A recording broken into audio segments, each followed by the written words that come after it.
Thank you so much. I am very honored to be up here today.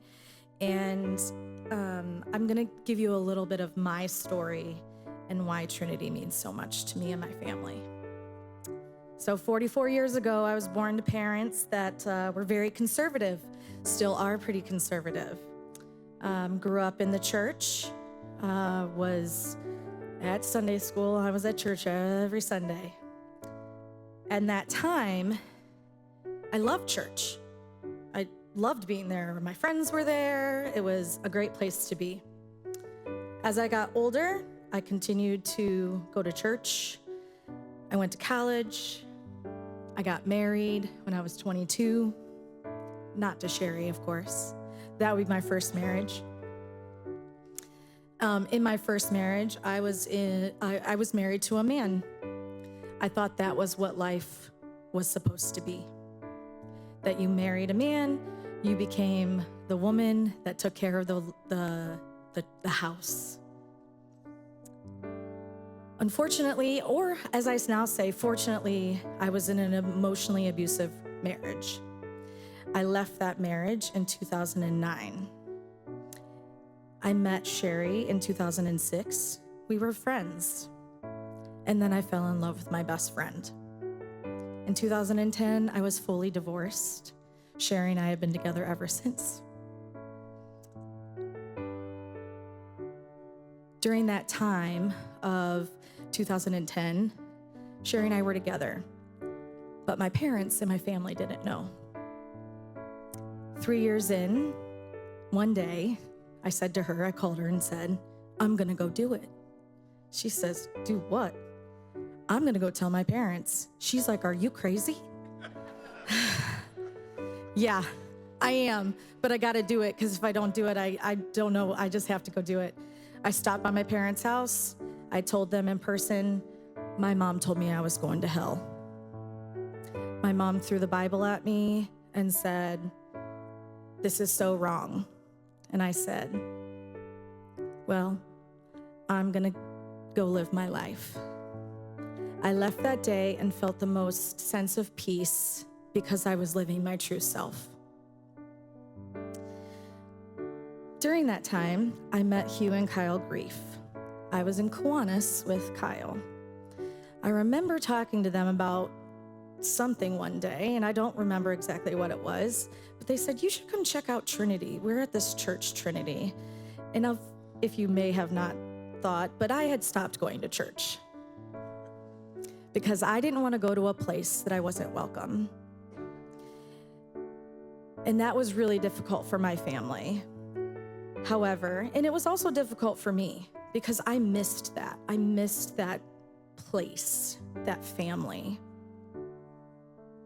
So one day I came to Trinity by myself.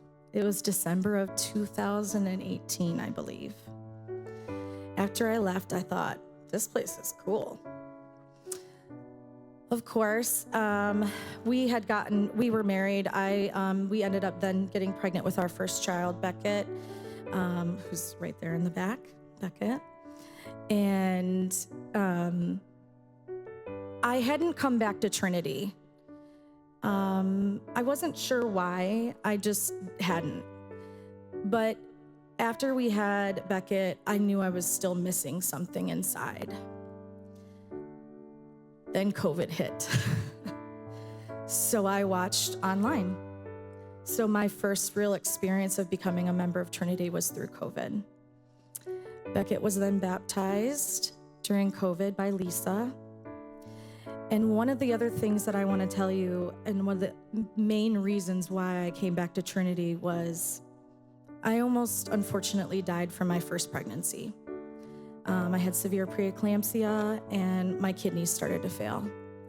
So Beckett came at 32 weeks. And luckily, 7 days later, I was better because I had her. At that time, while I was in the hospital, there's a knock on my door. I was in my room with my dad. Sherry was with Beckett in the NICU. And comes in Lisa. And I was like, how the hell did this lady know that I was in the hospital and where I was? Kyle told her. And so she stopped by and she prayed with me. And it was the most beautiful thing ever. Sorry.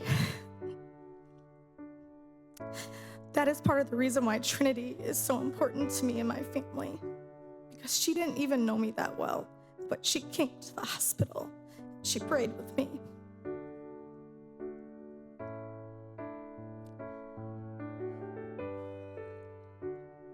From then on, I was hooked.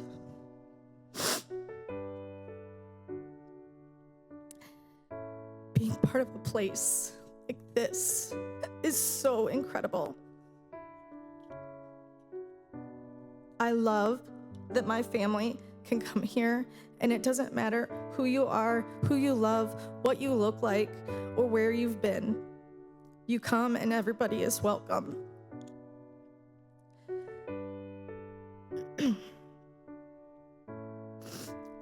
Excuse me. That is one of the reasons why I was so honored to be asked to be a part of this committee. Because the money that we raise is so important because it's going into our community. The Pride Parade, our breakfast, the people that can come to our church and that we're letting them know that you are welcome is so needed because we want to continue to keep doing the things that you have done for me and my family and for others. And so that's why I give to this church and this family. And just one last note, because Heather mentioned that I could say this. So at our first meeting for the stewardship committee, we were getting ready to end, and they said, let's have some prayer. And I said, can I ask that you all pray for me? The next day, I had made a decision to resign of my job of 20 years. That peace and that love that I received that evening before I went in the next day to do my resignation was so needed. I am now unemployed and happy to be unemployed because I'm going to figure out what is next for my life. But I left a toxic environment and it wasn't for me anymore. And so having this family here is huge. And I just wanted you to all know that I appreciate you. And every time I walk in these doors, I feel welcome.